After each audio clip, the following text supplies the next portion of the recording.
and Fitzgerald. Jim, how are you? I am doing fine, and it's great to start off our 10th season. It is. And we always have special guests, but I will put this one into even a higher stratosphere than that. Joe Navarro, former FBI agent, retired FBI agent. All three of us worked around the same years. We'll get a little more into that going Mhm. along. But Joe's written, at least 15 books. I've lost count, Joe. And in all kinds of areas regarding investigations and truth detection and body English, nonverbal behavior, and all these types of things. So I am really looking forward to delving more into that, and we'll talk about some current cases, some past things you've done. But Ray, you want to take it in and get his more of an intro from him? I will. I mean, today's guest is someone who brings a completely different lens to understanding people. Joe Navarro spent decades in the FBI working counterintelligence, where reading behavior wasn't just interesting, it was critical. We're going to get in what people get wrong about body language, how deception actually shows up, and how these skills apply not just to investigations, but in everyday life. Joe, it's great to have you on. Well, thanks for having me on the show, and congratulations to you guys. If you've been doing this for 10 seasons, you're doing something right. We don't go by the year. We go by about 12 episodes each. So we're about 120 episodes, so not too shabby. That's impressive. Well, thanks. And we probably could have had you on earlier, but you have a schedule I know that keeps you very busy, and we sometimes get tied up in 3 to 5, if not 20 episodes in a row, like last summer about one particular case. Wow. But that's okay. So we're talking to you tonight. It's about your career. Joe, we'd like to start at the very beginning. Our audience seems to appreciate that. Yep. We know where you wound up and some of what you're doing nowadays, but tell us how you ever got there. Well, that was, yeah. So I was at Brigham Young University. I grew up. Well, I was born in Cuba. I grew up in Miami. Wound up at BYU, and didn't have much money. And all of a sudden, one day, I got this phone call from the resident agency, and I forget the agent's name, but he said we'd like for you to apply to the bureau. And I thought it was a joke, so I hung up on him. I thought it was the guys on another floor, because we were playing pranks on each other. You know, this is, mind you, this is right around the Vietnam War was sort of coming to an end or had ended or something, and we would call guys up just to prank them and say, hey, did you hear that they're initiating the draft again or something? So we're always joking around with each other. But then the next day they showed up and had me fill out the forms, but they got it wrong. I was too young. I was 22 at the time. And so they had me fill it out and said, okay, we'll put it on hold for another year. And then the following year, I was 23. I just barely turned 23. And then I was admitted into the bureau. And then my first office was in Phoenix, Arizona. And then I was sent to the Yuma resident agency, where I worked mostly crime on an Indian reservation. So I covered everything from Lake Havasu all the way down to San Luis, Sonora, along the Colorado River. And then I was transferred to New York, and that really began my,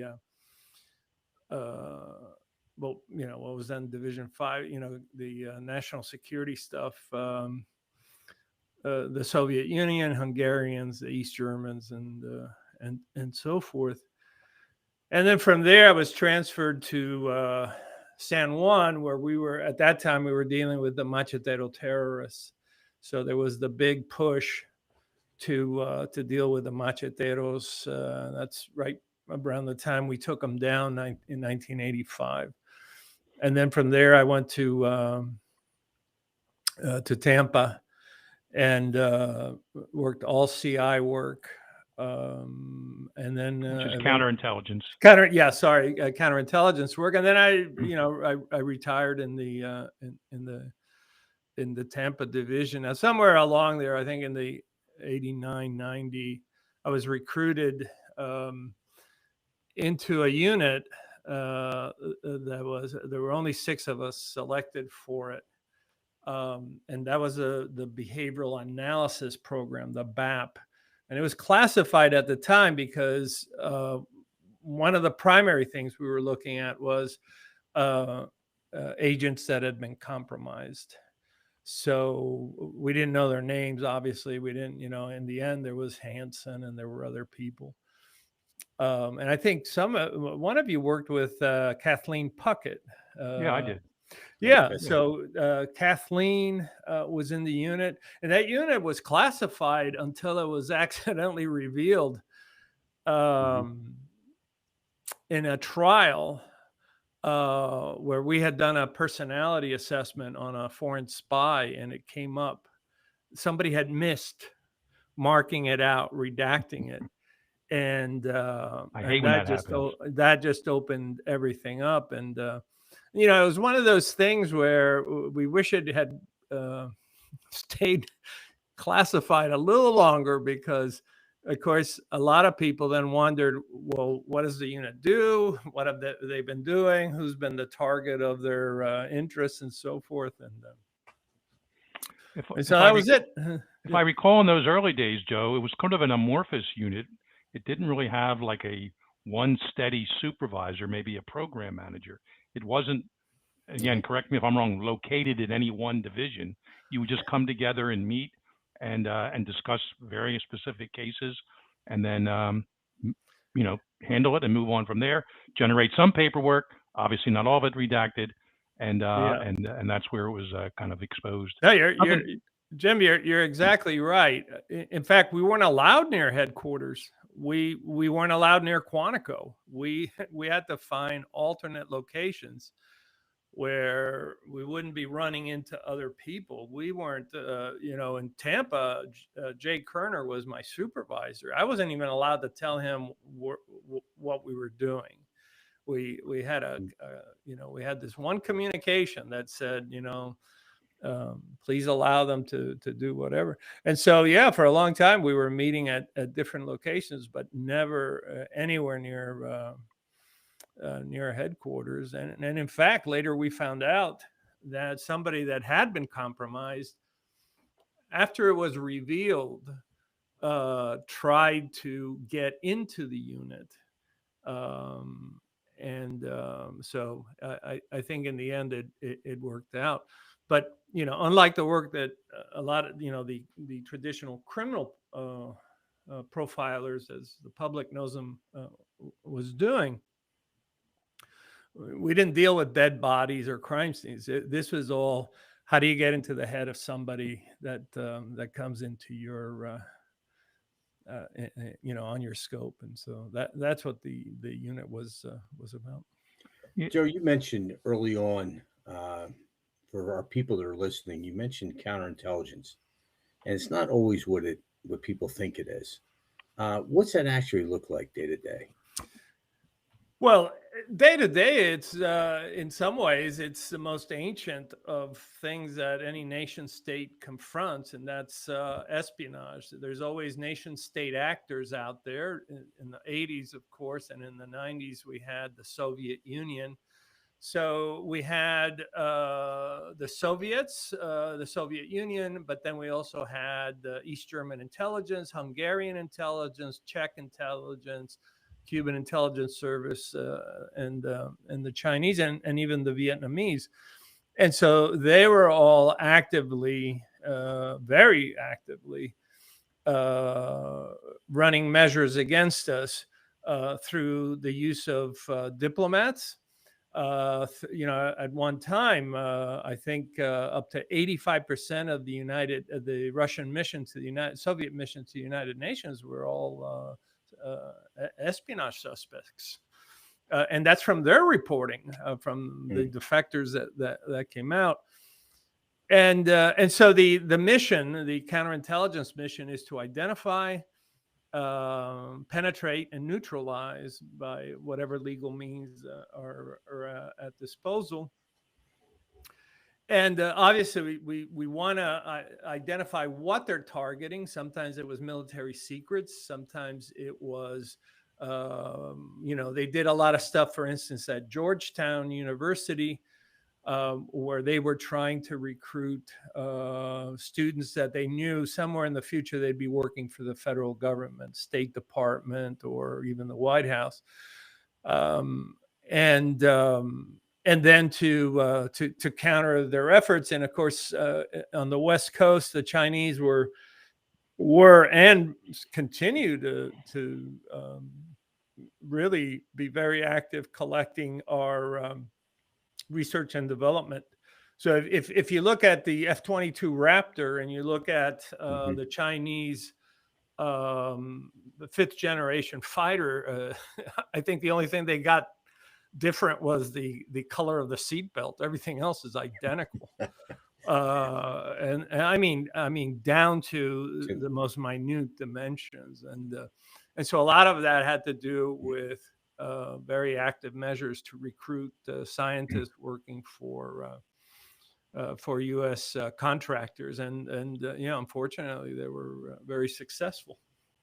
Or even ripped from the headlines, a certain Chinese spy named Fang Fang, who hooked up with one of our House of Representative members, Eric Swalwell, back about 10 years ago. So, right. Yeah, they go after politicians too, and they do whatever they can to elicit information and get state secrets of any way, shape, or form. Yeah. So it's a cutthroat business.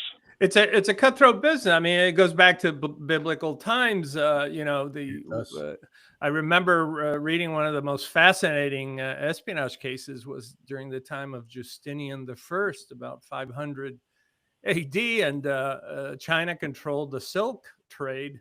So Justinian, maybe with some prompting from Theodora, his wife, sends 2 monks into China. And after 3 years, they figure it out, get the silkworm and the mulberry bush.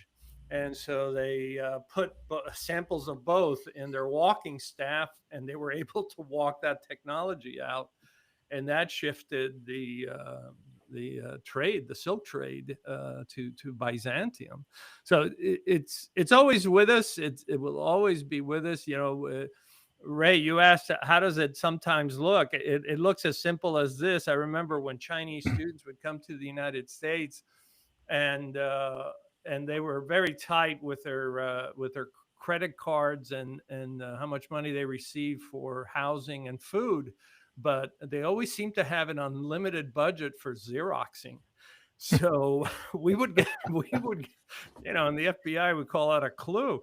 Yeah, we would get these interesting calls from people that would say, this guy's always scrounging for money for food and so forth, but he's got this credit card and he sits here at the Xerox machine and he's Xeroxing all this technology all the time. And they would, they were so blatant about it. They would literally walk it into the mission there in San Francisco in laundry bags, and then they'd go in with it full and they'd come out with it empty. And it's like, after a while, you just shake your head. But that's how open it was. Well, let me ask you this: there's so much in the media, so much on TV and in movies. Yeah. In your estimation, what's the biggest misconception about this kind of work? I think the biggest misconception is that somehow it's like James Bond or one of those the spy thrillers.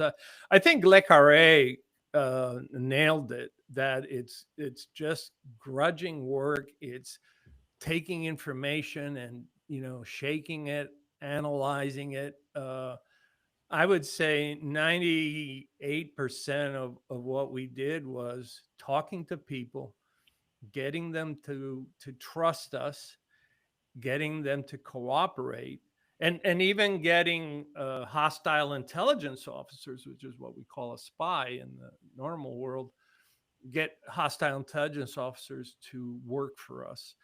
Um, it's not exciting, but it is time consuming, and it's very methodical, and you can really screw it up. And they can take advantage of you because they can lure you in, as the Cuban intelligence service did. Uh, and at one point in the 80s, the Cuban intelligence service had basically seduced all these agents from both the CIA and the FBI into believing that they were cooperating, and they were all using us to get our latest technologies, such as one-way radio links and I don't know if I can talk about it, but there were communication devices that were really advanced for its day, truly advanced for its day.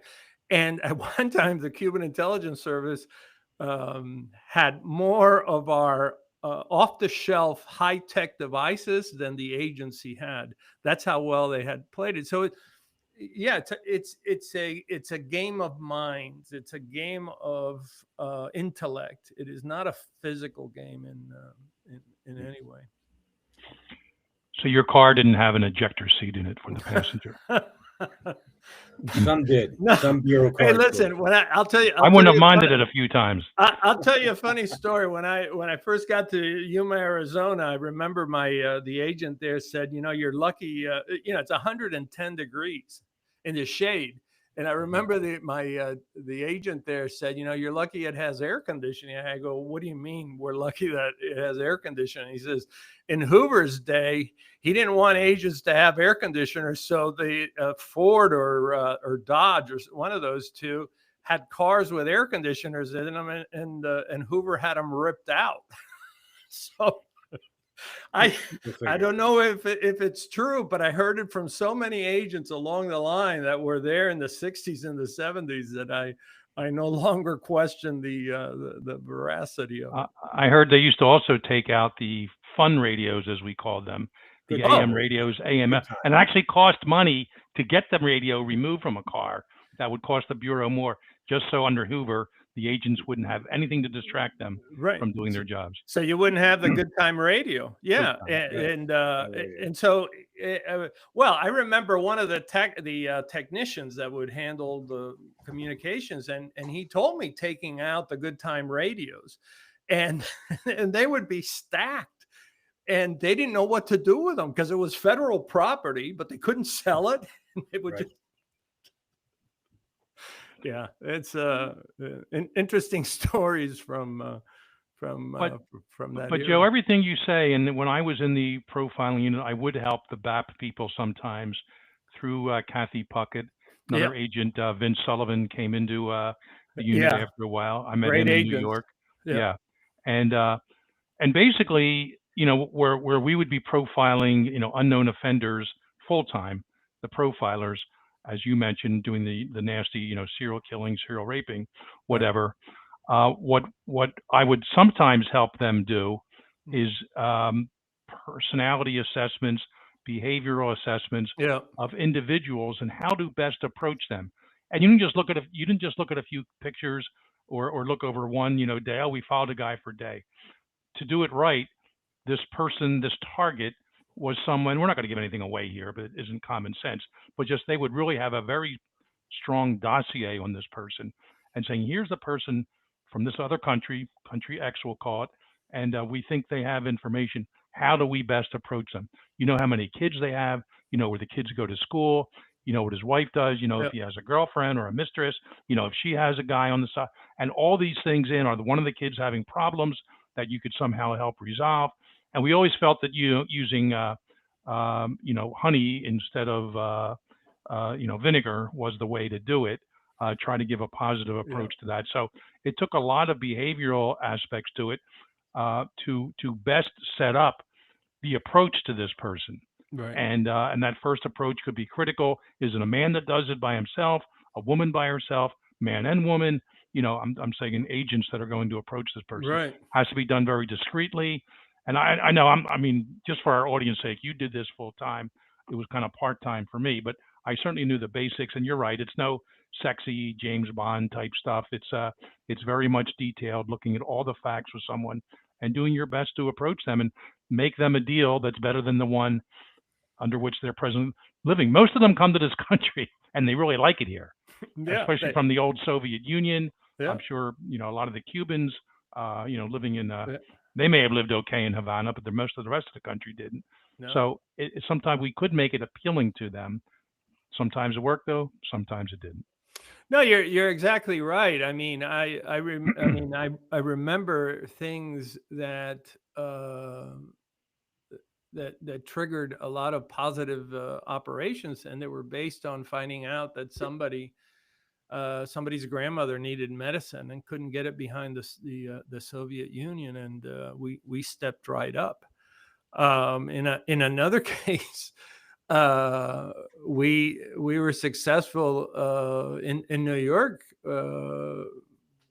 Gosh, it's been so long now, but it was basically based on just being friendly to these individuals who were like third rung at their respective embassy, and they were treated like dirt. And so to have somebody smiling at them, somebody being cordial, and it opened doors. It opened doors for us. But I don't remember anybody ever responding to any kind of pressure. What I do remember is, looking for what we called then, and I probably still do, is, well, what are their exploitable weaknesses? And one of the exploitable weaknesses is just is the lack of humanity that often exists in a bureaucracy,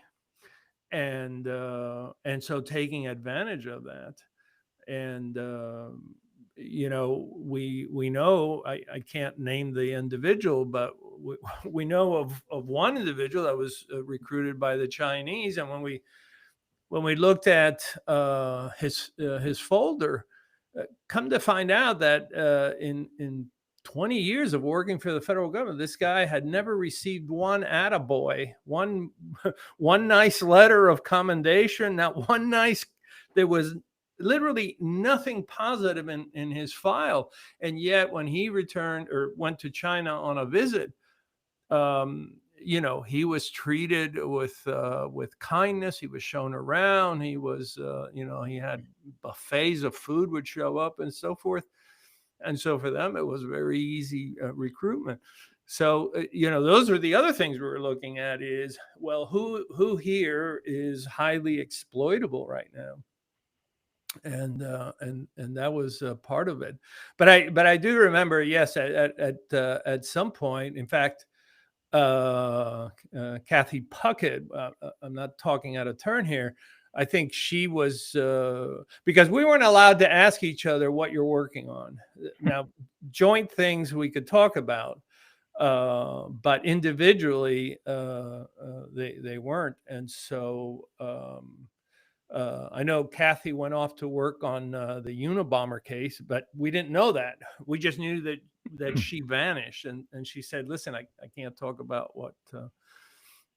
But what we were that's where I met her in San Francisco on the Unabomber task force, and we've been friends ever since. And a good person. Yeah, a great lady. She taught me. I'll tell you, she taught me a lot about psychology, because I had never studied it in college other than one introductory course, and she hammered it into me. So yeah, she's Joe. Somewhere along the way, you developed a interest, a tradecraft in, and we'll let you use the terminology, but certainly nonverbal behavior, nonverbal deception, detection, body English, some people call it. Yeah. My career is spoken or written English in terms of linguistics, but certainly what you do is as valuable as that in terms of measuring and attempting to size someone up. Tell us where the seed was planted for that, and how that all played out to a successful career, even after the Bureau. And what you're doing. Maybe even more so. Although it's, I just got back a few days ago from the University of Miami, and they were asking me, well, what's the most important thing? And I said, yeah, don't worry about push-ups and sit-ups. I said the best agents were the best observers. And if you're a good observer, and if you're a person that can get along with others, you're going to do great. Because the bureau is about, you're in the people business. You're in the business of people, and getting them to trust you. But I think my journey, I was born in Cuba, came to America, didn't speak English. And so I started to rely on the body language of, is this person happy to see me, not happy to see me, very binary type things, approach and so forth, but just becoming very sensitive to that. And I've told this story several times, and I had started to make notes. I didn't have very many friends when I lived on 69th and Harding in Miami, and it was just old people. I was the only youngster there, but at the time, apartments were really very inexpensive. We lived in a place that cost $27 a week. And there were 6 of us there. So if you can imagine that in its day. And but I kept a journal of observations and silly stuff. Why do birds land on a power line equidistant from each other? I mean, what causes that, and why is it that the first 3 people in a bus line set the distance that will follow beyond them? And so if the first 3 are very wide, then everybody else seems to do that. And these were the things that teachers couldn't answer. So I just kept keeping notes. So by the time I was in entering university, I had quite a catalog of observations. And then when I got there back in the 71, there were no classes in body language or nonverbals or anything like that. And so I just took it upon myself to study principally from anthropology, because I love the observations of, for instance, in the Trobriand Islands in the early 1900s, the observations that were made of people that lived with very relative little Western contact and so forth. So you had some very pure observations, and so anthropology I got into a lot, and then just began to teach myself everything that was out there, because you couldn't now the University of Arizona has a doctoral program, but these things didn't exist, to the point that by the time I got into the bureau, it was really about I had such an advantage, because you can observe things and you've already validated them. So, you know that when people are struggling with something or they're anxious, there'll be a lot of neck touching. Women touch the suprasternal notch. Men will grab their necks more. They're actually stroking the vagal nerve. And anytime there's something negative, you see a lot of lip compression. And so once you validate these things, and then you see it in everyday life, but then in the counterintelligence field, I guess I developed a name in the bureau because there was a kidnapping in Yuma, Arizona. And to make a long story short, this is back before cell phones, so they were using a phone booth to call in. Now, this is one of these things I'm really proud of, because the bureau flew in, I think it was 108 agents, and went to AT&T and said, identify every payphone within Yuma, Arizona, within 6 kilometers. And we had one agent no more than 20 to 30 seconds away. I mean, I was a young agent. I was just blown. That was more impressive to me than anything else. And sure enough, these 2 guys, there were 3 of them, but the 2 guys came to a phone booth, and we were able to quickly identify the phone booth. But the SAC didn't want to do anything because the child was still missing. And on the third phone call, their body language changed completely, and I think they suspected. Well, we talked to them later, and they were in fact going to kill the kid. They were done with the negotiations, with the it's going to take us a while to get the money and all that. And as a young agent, I made the mistake of in a room full of very senior people say they're going to kill him. And everybody looked at me like, "What do you know?" And I said, prior to this, every time they left the phone booth, they would smoke and exhale up, and their body language was more erect. This time, they're holding their chins down and they're exhaling in a downward position.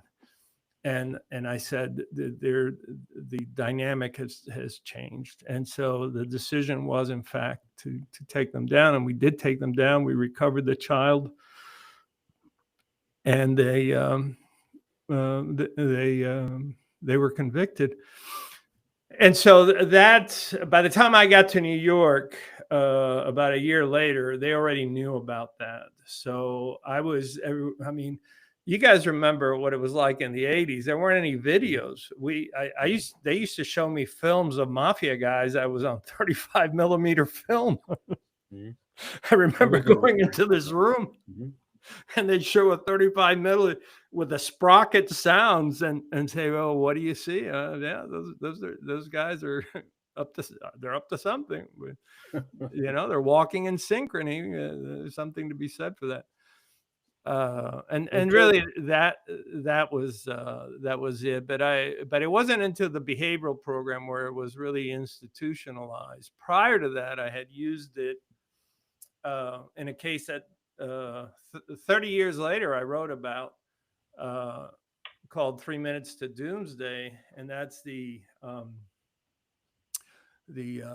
Conrad espionage case, where I interviewed what we thought was a witness, and during the interview, a kid named Rod Ramsey in Tampa, Florida, he's smoking a cigarette nonstop, but then his cigarette shook when the name Clyde Lee Conrad was mentioned, and that shouldn't have happened. So waited about 20-30 minutes, and 2 cigarettes later, and the same thing happened. So Jay Kerner, you might know him, he was a squad supervisor. He authorized, he thought we were crazy, but he authorized an investigation, and that led to 42 interviews of Rod Ramsey. And then because of that, based on the body language, then we arrested Jeff Gregory, Jeff Rondeau, Kelly Church, and then we provided testimony for the Kirchhoff brothers in Sweden, and we built a case for a guy named Zoltan Szabo, who we were planning to arrest, but he's still at large, and so that was based just on that. Well, Joe, with your understanding and reputation of understanding nonverbal behavior, is there actually a reliable tell that signals deception? No, not one.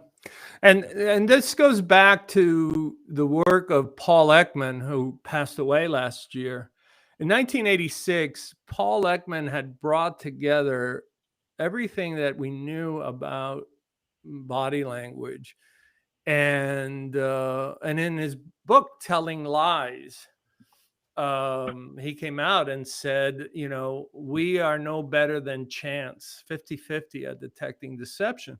And then that went on to be, that was one of the experiments that was repeated by Mark Frank up in Buffalo, Judy Burgoon in Arizona, Joe Koulis, University of Chicago, Albert Vrie in the Netherlands, and David Matsumoto, University of San Francisco, and said, "Sorry, mate, but there's not one clue indicative of deception. There are clues indicative of stress and anxiety and psychological discomfort, but those are based on Those can be based on, for instance, how many people are in the room, how aggressive the interviewing is.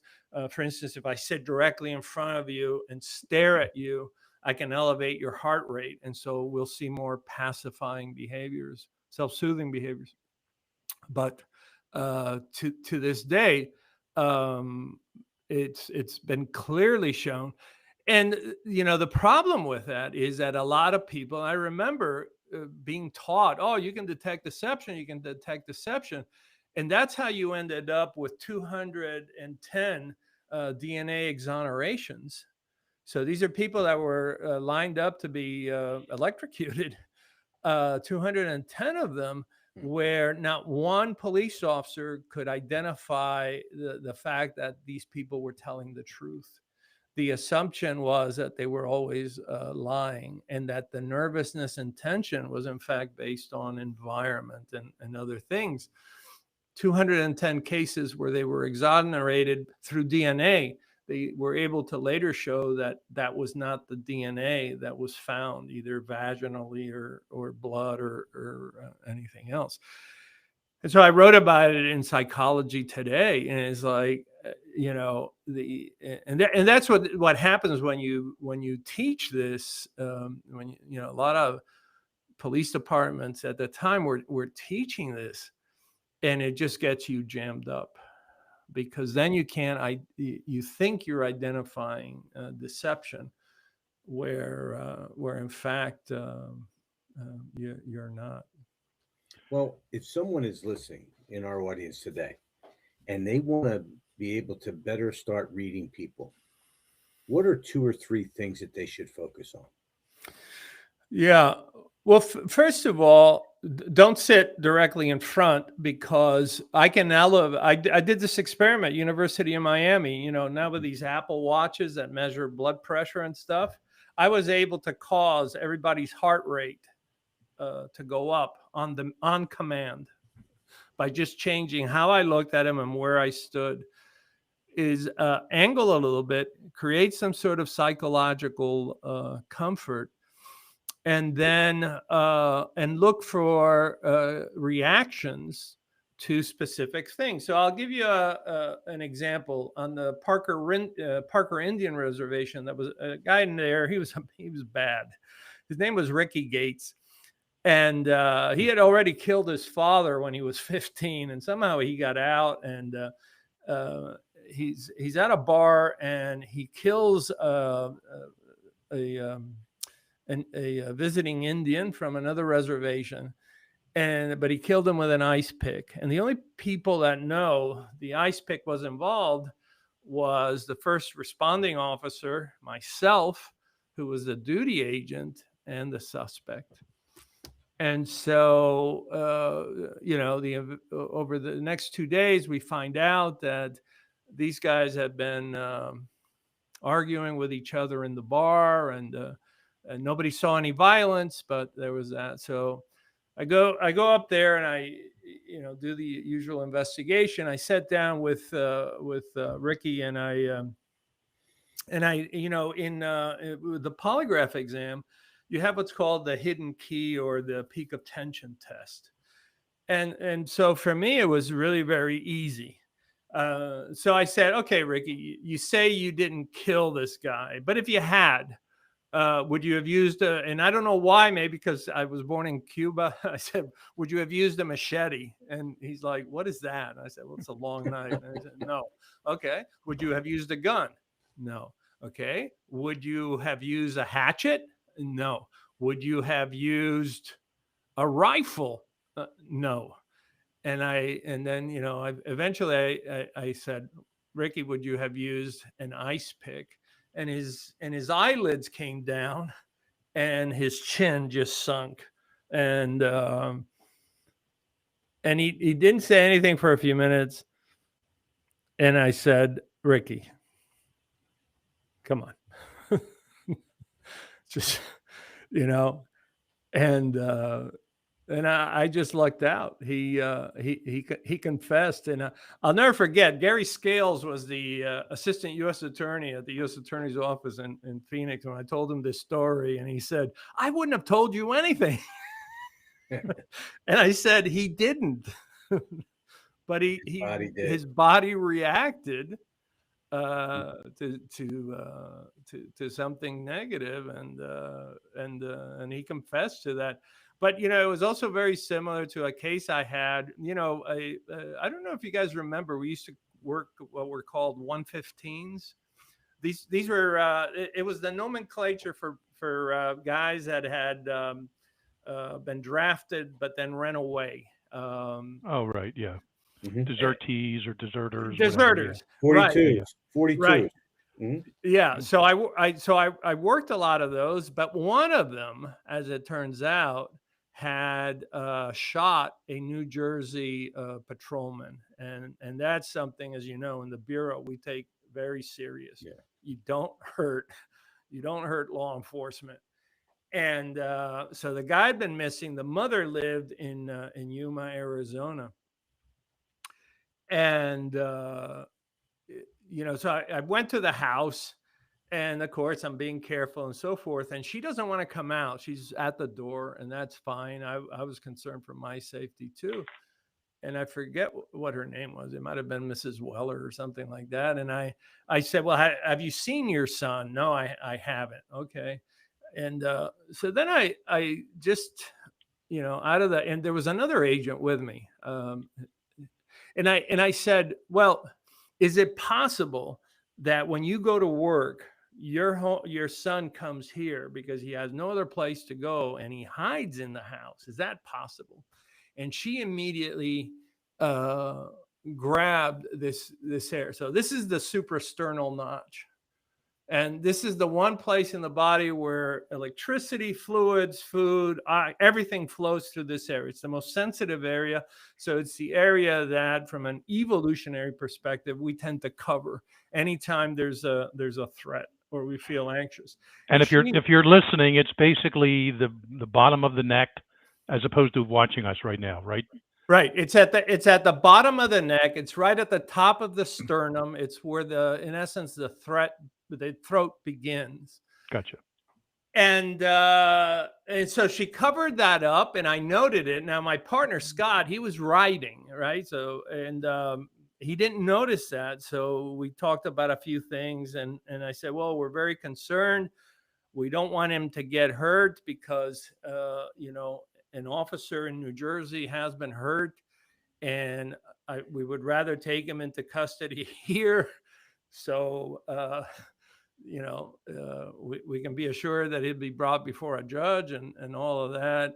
And once again, I said, are you sure that he doesn't sneak in here and hide? And once again, this came up. And to make a long story short, so I looked at Scott, and he was ready to go. And I said, no. I said, let's do this.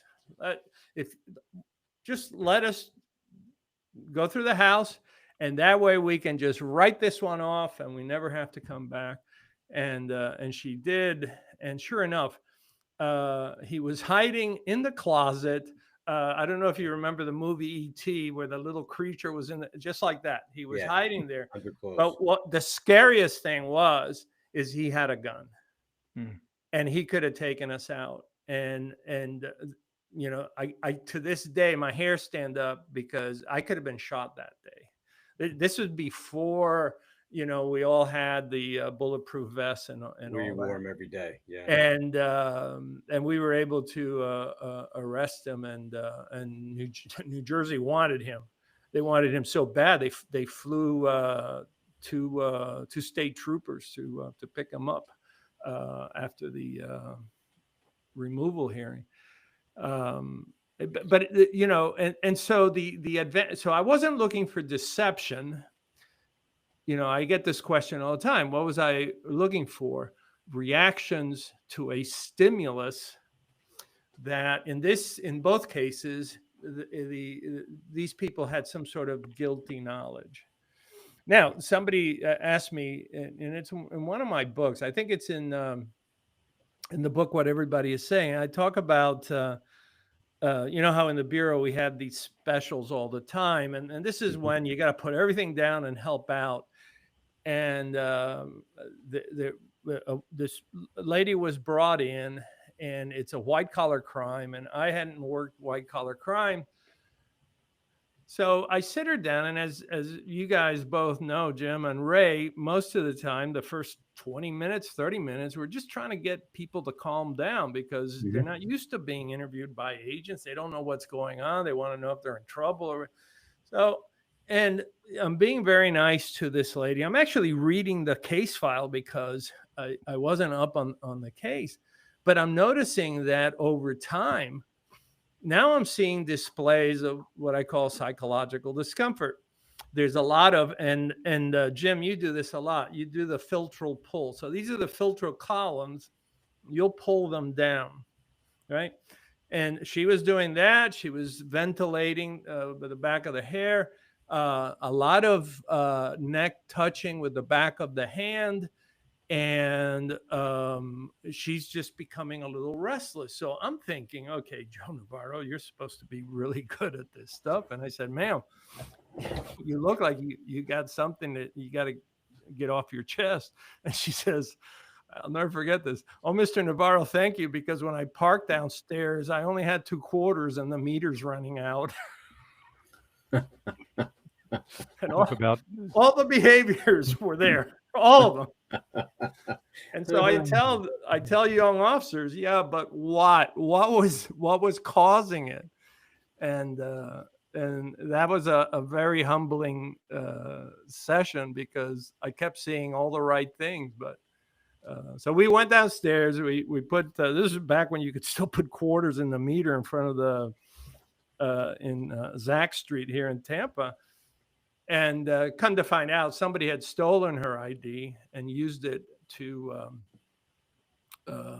for some sort of fraud. So she wasn't involved. So there's the positive and the negative of it. But and obviously, when you ask people, nobody comes up to you and says, "Hey, Jim, are you trustworthy?" I mean, you had a great reputation in the bureau. And Ray, nobody said, "Yeah, is this guy trustworthy?" We assess for trust non-verbally. We assess for competence, right? I mean, you go out on the rifle range, as we used to do every few months, and you could tell, okay, this person needs some work.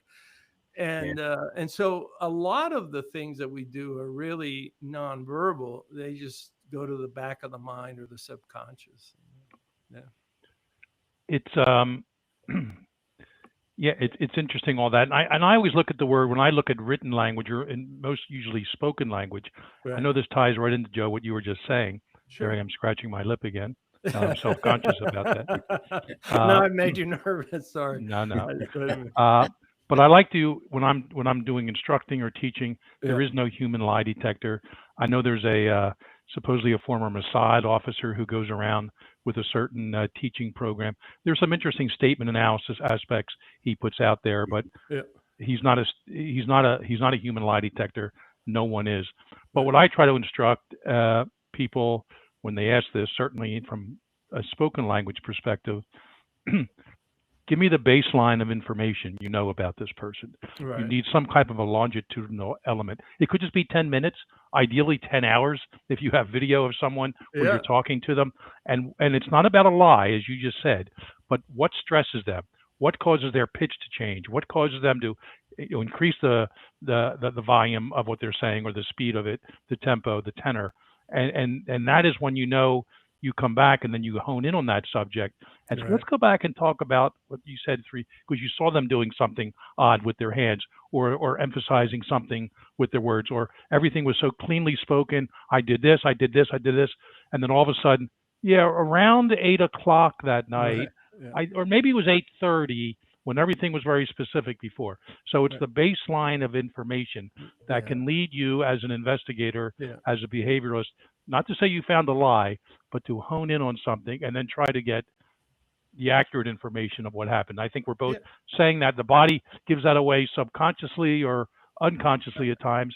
It also can be that way in speech, although sometimes, of course, people will try to alter that on their own, which is usually a Yeah. giveaway in and of itself of something amiss. No, I mean, I'm familiar with your work, and you're exactly right. All of a sudden they go from specifics to vagueness.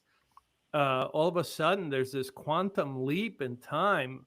All of a sudden they say, well, later, later when? Like 2 minutes later or 4 hours later, right? It's like, well, it's just later. And what's interesting is how often we let people get away with that.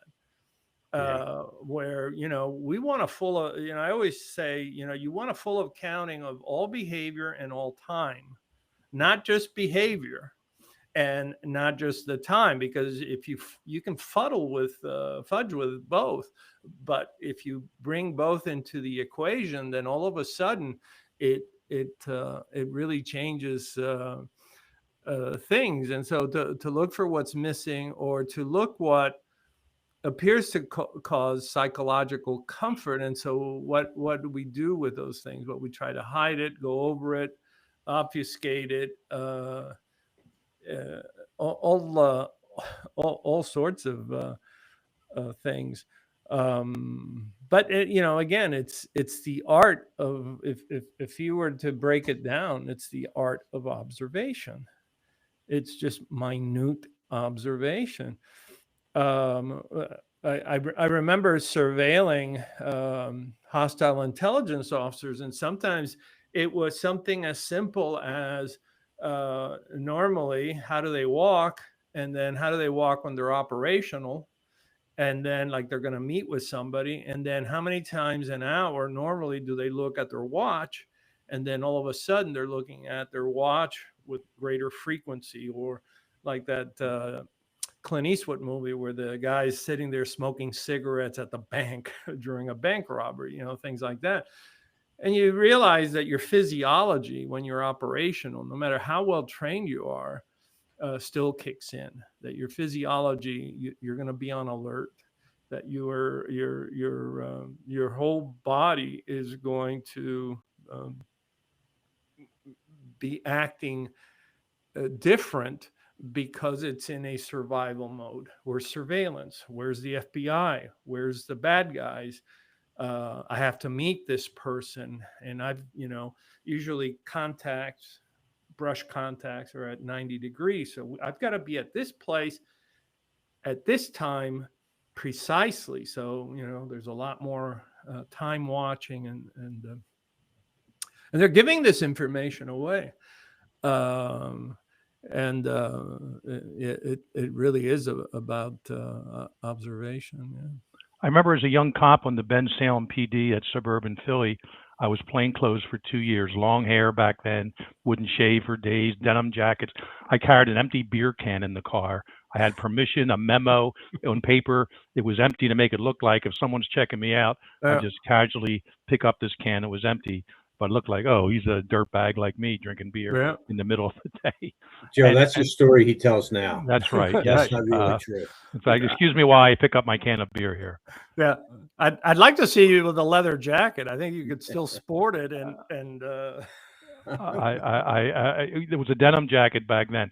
But I remember being, first of all, as a kid, interested in the animal kingdom and Mutual of Omaha's, I think, Animal Kingdom, and just looking at animals on the Serengeti.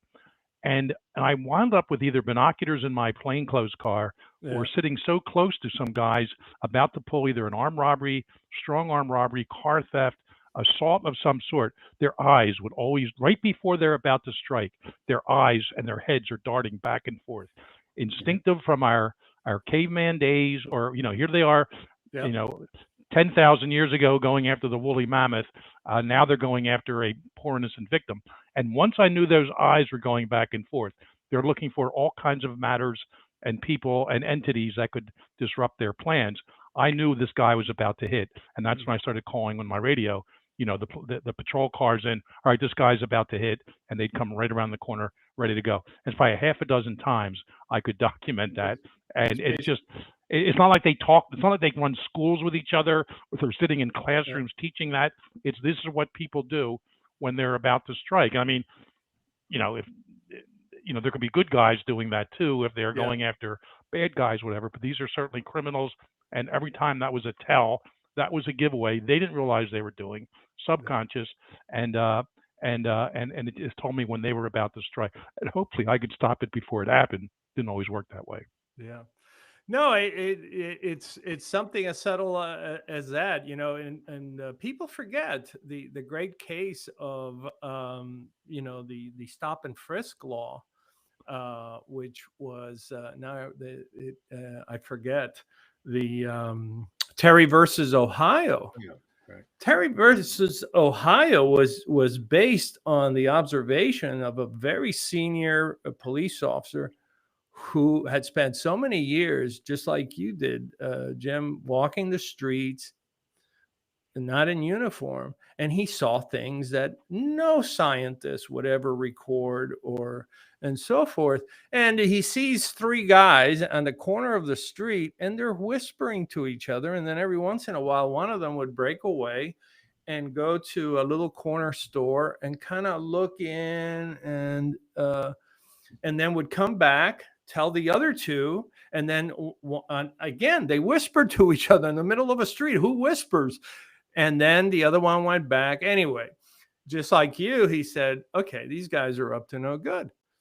And he goes up to the three, puts them up against the wall, and sure enough, on Terry, he frisks him and he finds the weapon. All the way to Supreme Court. Still the law of the land. If you can articulate with particularity the nonverbals, tally ho. But therein is the key: is what did you observe in context, and can you articulate it for the court? And it is one of the few exceptions to the Fourth Amendment, and it's based totally on body language. He never heard them say one word, and it's still the law of the land. So when I gather with students, I said, learn to observe and be able to articulate. As you said, those eyes were moving in a way that most people don't react that way. There's some questions that came from our audience when they heard you were coming on. Let me throw this one question at you, Joe. Yep. In the era of Zoom and remote interrogations, Yep. how much of your ability to read someone is lost when you can only see them from the chest up, like we are today? Well, I think it's awful. I think it's terrible for many reasons, and I'll tell you why. Because I didn't even like the FBI interview rooms, which were often designed by the office administrator. They had a peculiar name, I forget. A good interview room, you should be able to lean on something to write, but you should have a perfect view of the person you're interviewing and be able to see from the feet to the top of the head, unobstructed. Because, for instance, some people, when they feel threatened, you'll see their thumbs disappear. So dogs tuck their ears in, but if they have their hands on their legs, and all of a sudden you ask about, well, do you own a Smith & Wesson 45? And all of a sudden they're hiding those thumbs. You'll never see that. You'll never see that. And because we're crunched this way, we don't see all the activity of the neck that is actually accessible to us.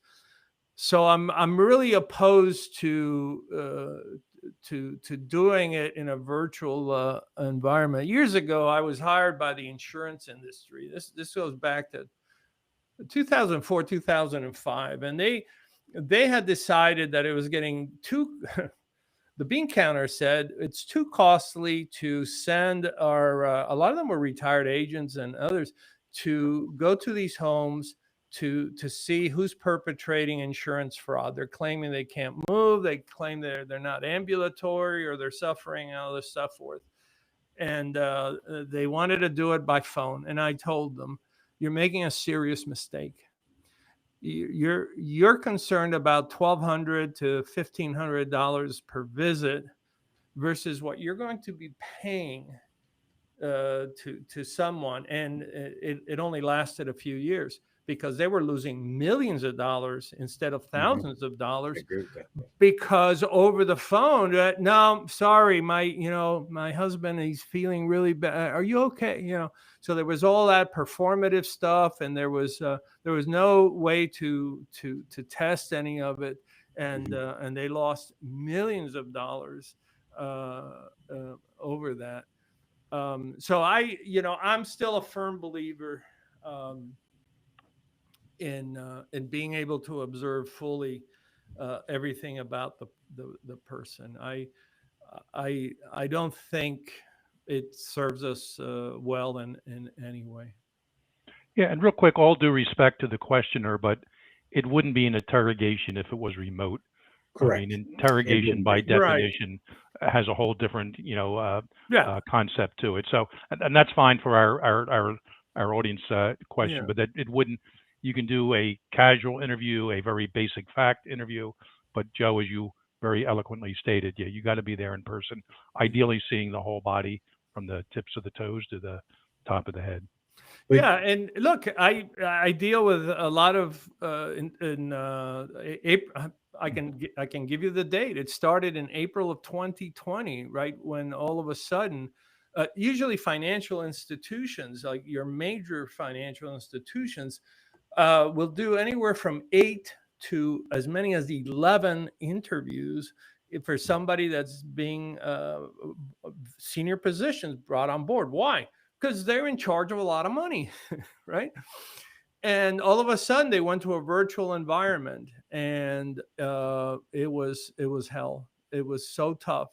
And it was like, well, we don't get the same sense. We feel like something is being hidden, and we just can't read it.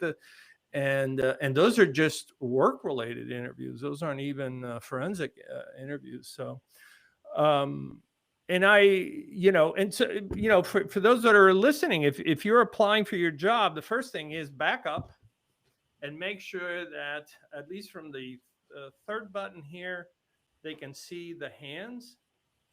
And so as you speak, you're here, and if you notice on the screen, my head is no more than somewhere between a third and a fourth of the screen. That is what we have been accustomed to from watching Walter Cronkite and CBS News and so forth, and that we can see the expression of the hands.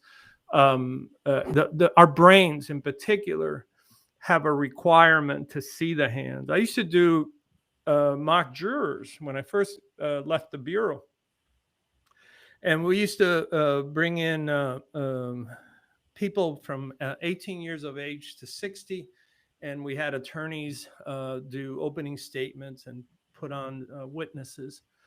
And one of the things that invariably made both attorneys and witnesses look bad is if they held their hands low, and the jury couldn't see it. They always rated them even lower, even though it was the same information that we had shown other jurors. And the research is ample. Look, the hands are a signaling device. If you go across the globe, you'll notice that even on the darkest person, the palms of the hand are lighter in color, and its purpose is not to look for weapons, but it's as a signaling device. And so our brains evolved to look for the signals that the hand manifests, and when we don't see it, we tend to rate these people lower. Now, this has been shown in 7 cultures where I've tested it, so it's very reliable. So it's this whiteness that you see is actually a signaling device. And so we want to see it. So we want to engulf things. We want to share things. We want to, and demonstrate. Right. I don't have a weapon, but there's all of that too. What are let me ask you this from an audience member, Joe. What are the myths about lying that sometimes true crime fans, or we'll say TV shows and movies, get wrong? Yeah. Well, I think that that's a great question. I think the concept that it's easy to detect deception, that as I said earlier, that we're no better than a coin toss, even the best of us, right? So Maureen O'Hara did some research with Paul Ekman and his group, and they found that some people could rise as high as 56%. That's nothing. That, can you imagine your life is put on hold because they got it sometimes 56% right? You'd be good as a hitter in baseball, but other than that, Oh, in baseball, yeah. So it's this bogus. I'll tell you the thing that's out there that I still hear is that he looked up and to the left, and then he looked down to the right, and therefore he was inventing or being creative. David Matsumoto and his people and others at the University of San Francisco, 27 different studies. It's like, how many more studies do they have to do? Showed that there's no science between, where we look and so forth. People that are very creative with words, attorneys, writers like myself, I often think about, how do I want to word that, or what does that person really mean? And so our eyes shift, but it has nothing to do with deception. And and I'll tell you, having testified in court many times, there's no quicker way to get sued than call somebody a liar and base it on body language. That is the easiest way to get sued, because you're going to have you're going to have a truckload of experts come in and say, yeah, there's no science behind that. There's absolutely no justification for making that claim. Anxious, nervous, yeah, but why?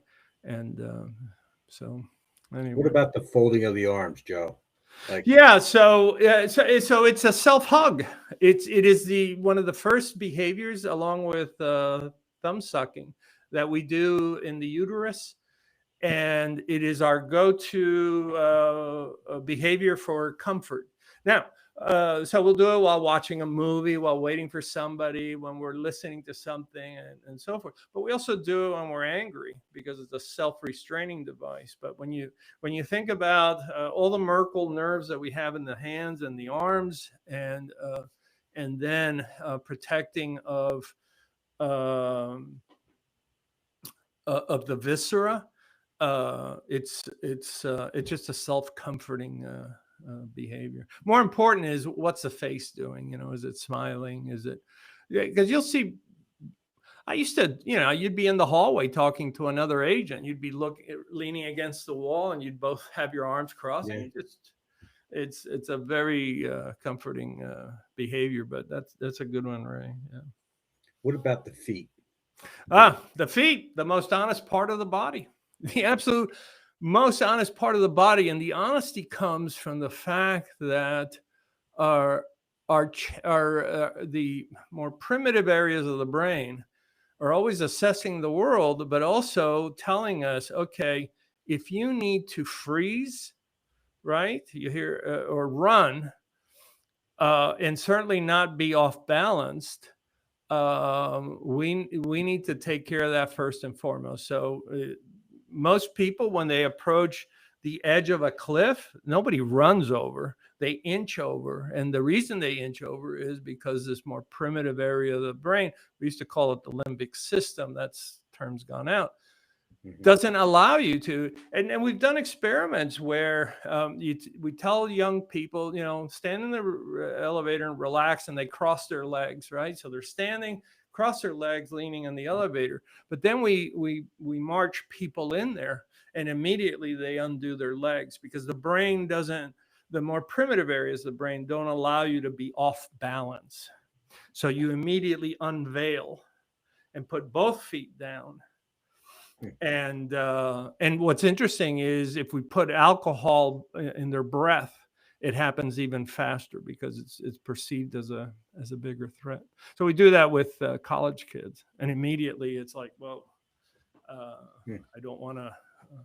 And you know, this is all taking place subconsciously, and you see it at parties. You'll be walking in a certain direction. You'll see somebody you don't like, and you'll rotate at the hips, but the feet keep you oriented away. And in fact, when people think, if two people are talking in the hallway, that they're welcomed when they rotate and say, "Hey, hi, Jim, how are you?"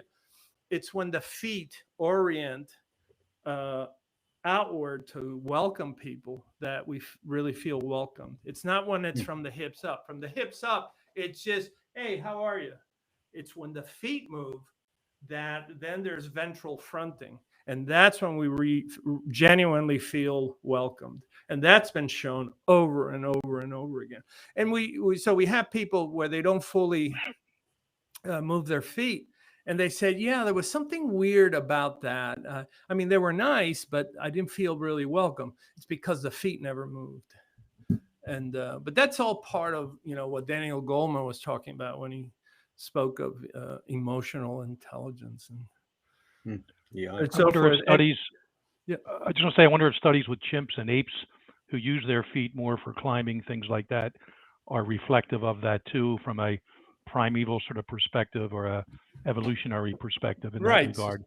That's a great question. So if you look at the great work of the Dutchman Frans de Waal, who runs the Primate Center in Atlanta, you'll notice that primates always approach each other at angles and antagonize each other this way, the way most interview rooms are set up. It's terrible. They approach each other at angles, but it has, I think, more to do with with the fact that we only have so many ways to reveal how we feel, and so the feet are part of that.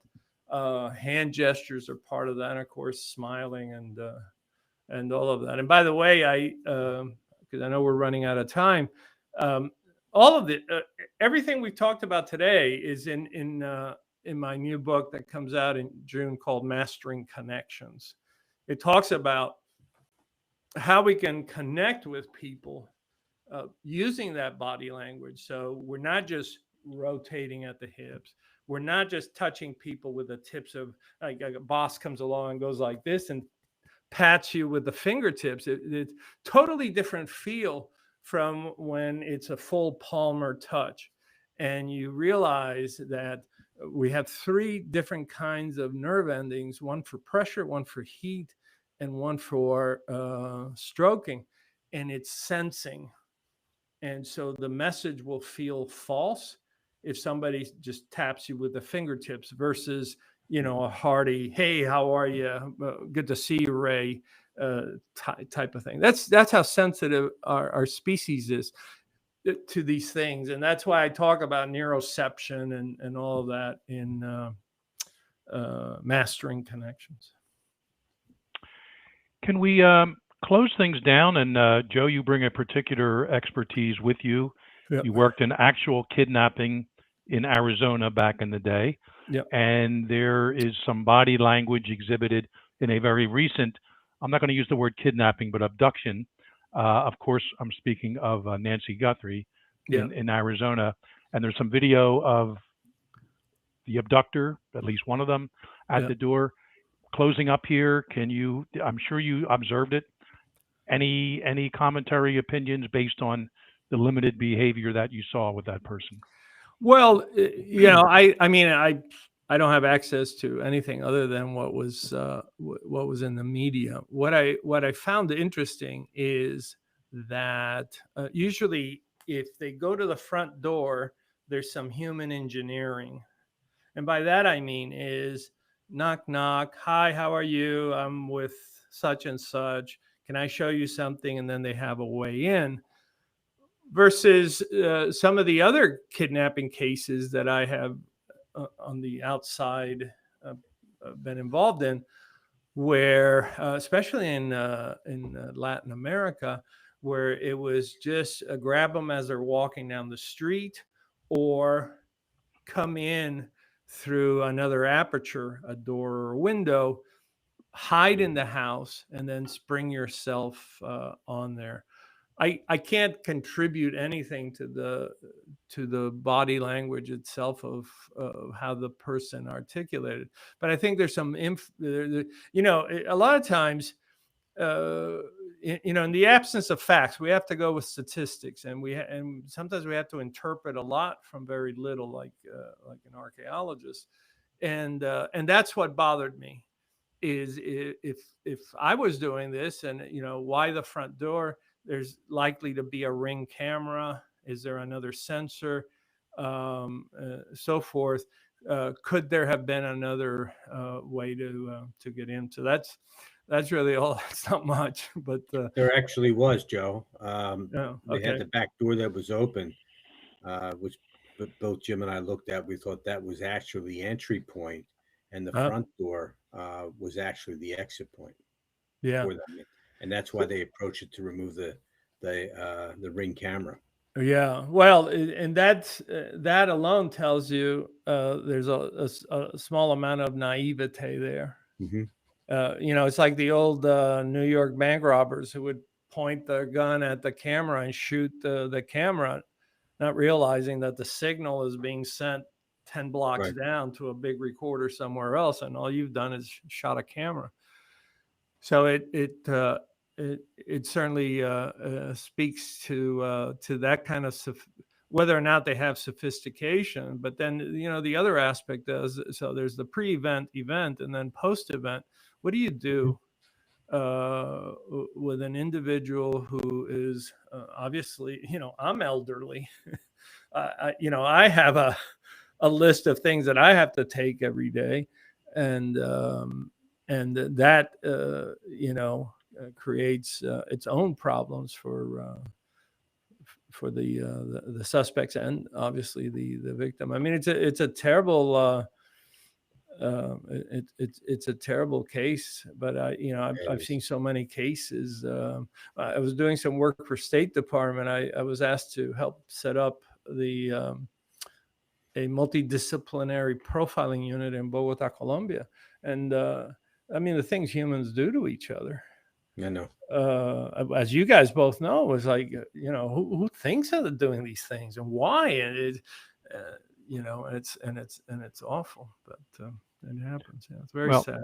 Ray and I covered a lot of the case in the preceding few episodes, folks. If you're out there and you want to post-offense behavior, as you mentioned, Joe, pre-offense behavior, what people should look for if they know someone like this. So we're still hoping, Nancy Guthrie's alive, the long shot perhaps. We're still hoping somehow she is recovered for the family's sake.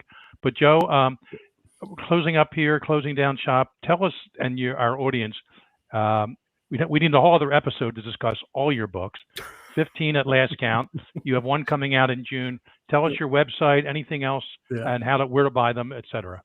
Yeah, thank you very much. They're all available on Amazon or through HarperCollins, or you can go to joenavarro.net, and that's my website, and you can find a lot of the books there, and whatever you're interested in.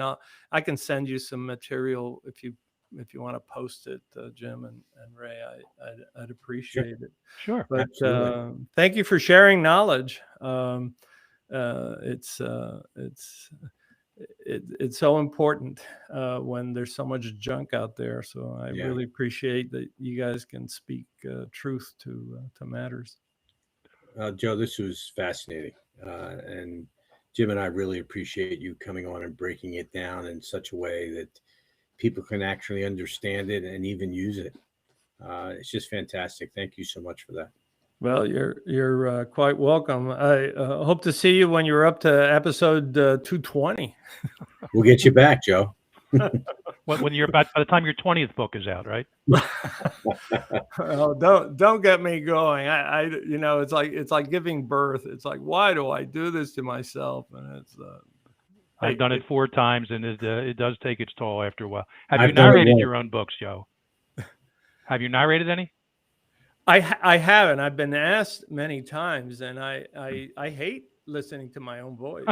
And no, I mean, I really do. My wife says I should do it. I said, I can't stand it. I can't stand my own voice.